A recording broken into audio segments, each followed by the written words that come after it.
Je vais commencer moi par vous faire un bilan du chantier programmatique qu'on a ouvert formellement au mois de janvier et qui s'est déroulé donc pendant ces 6 derniers mois, qu'on avait structuré en fonction des thèmes qu'on voulait traiter, puisque vous le savez, on a une excellente base programmatique qui est l'avenir en commun, qui était le programme de Jean-Luc Mélenchon à la dernière élection présidentielle, mais parce que depuis 4 ans il s'est passé énormément de choses, parce qu'on a vécu et subi le mandat de M. Macron,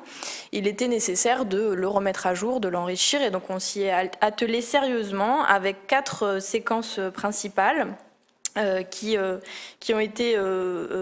marquées, on va dire, par la sortie des revues Les Cahiers de l'avenir en commun, que vous pouvez trouver en librairie. Les 4 sont encore disponibles et qui nous ont permis de prendre chaque thème l'un après l'autre très sérieusement pour n'en oublier aucun et pour structurer un petit peu notre réflexion collective. La première de ces séquences, c'était donc la question démocratique centrale, celle du passage à une 6e République, celle de la constituante, du RIC, de tous ces outils de participation et de réimplication populaire qui ont été beaucoup popularisés par les Gilets jaunes ces dernières années et qui on voulait reprendre point après point la façon dont on s'y prendrait pour que la démocratie vive autrement. Et donc on a traité les enjeux de la constituante, mais aussi de l'égalité entre les femmes et les hommes, la question de la démocratie sanitaire qui s'est posée avec d'autant plus d'acuité ces 2 dernières années avec la crise du Covid, où on a vu que Macron a décidé beaucoup de façon isolée et qu'en tout cas, par exemple, pour ne prendre qu'un exemple, le choix du Conseil de défense pour les décisions stratégiques pouvait être questionné. C'est dans cette séquence-là qu'on a traité ce type de questions, mais aussi la question des violences policières qui ont là aussi été très présentes pendant ce mandat de M. Macron. Comment refaire une police de proximité, comment assurer la paix civile, quels mécanismes mettre en place. Donc ça aussi c'était dans la première séquence. Et puis enfin la question de la réimplication au sens plus large, qui nous a questionné d'autant plus fortement avec les résultats des régionales et des cantonales, avec cette crise de la participation qu'on a connue, cette abstention absolument énormissime, et donc le questionnement en tant que force politique qu'on doit avoir sur comment donner envie à nouveau et quels mécanismes très concrets mettre en place, je pense par exemple à la reconnaissance du vote blanc, mais à bien d'autres mécanismes. Ensuite, on a eu une deuxième séquence sur les questions écologiques, et notamment avec la centralité de la question du cycle de l'eau, qui s'est terminée d'ailleurs la semaine dernière avec la présentation du rapport de la commission d'enquête qu'a mené Mathilde Panot sur la question de la mainmise sur la ressource en eau par les intérêts privés notamment, puisqu'elle a rendu ses conclusions la semaine dernière. Il y avait eu aussi une consultation populaire assez vaste sur cette question de l'eau et malheureusement l'actualité en ce moment est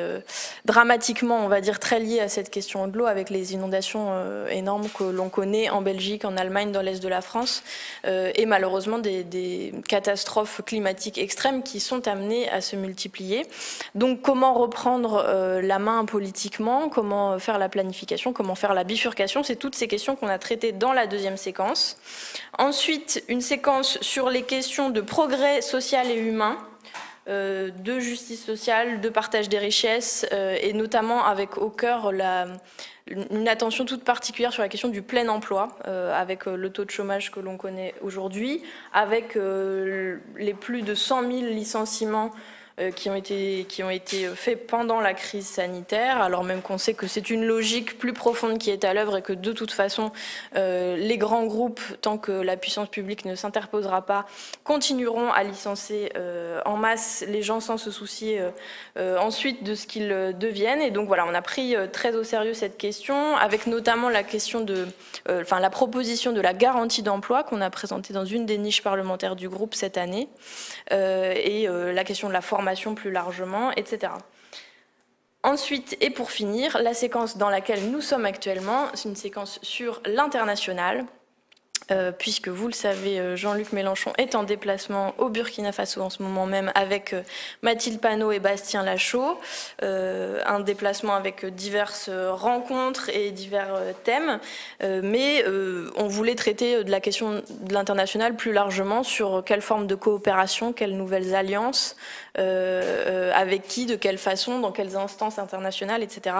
Et dans la même revue, donc la dernière séquence aussi, les questions des nouvelles frontières, ce qu'on appelle nouvelles frontières, c'est donc le numérique, l'espace, les océans, tous ces enjeux encore un peu méconnus, mais sur lesquels nous avons une doctrine, des propositions, et sur lesquels nous pensons qu'il faut absolument continuer à proposer des choses nouvelles. Ces 4 séquences ont donné lieu à la fois à des contributions individuelles et à la fois à des auditions plus collectives, on va dire. Sur le plan individuel, il y avait d'abord les questionnaires qui étaient au centre des revues et qui nous ont été retournés, je crois, remplis, plus de 10 000 questionnaires qui ont été remplis. Avec un traitement là qui est plutôt simple, mais il y a eu aussi des contributions individuelles libres, plus de 5000 contributions, c'était un petit peu moins en 2017, ce qui fait une masse de données que nous sommes en train de synthétiser, où voilà, on a invité les gens tout simplement à nous faire part de leurs bonnes idées, de leurs expériences, de ce qu'ils pouvaient proposer en plus, et qu'il convient donc maintenant de traiter.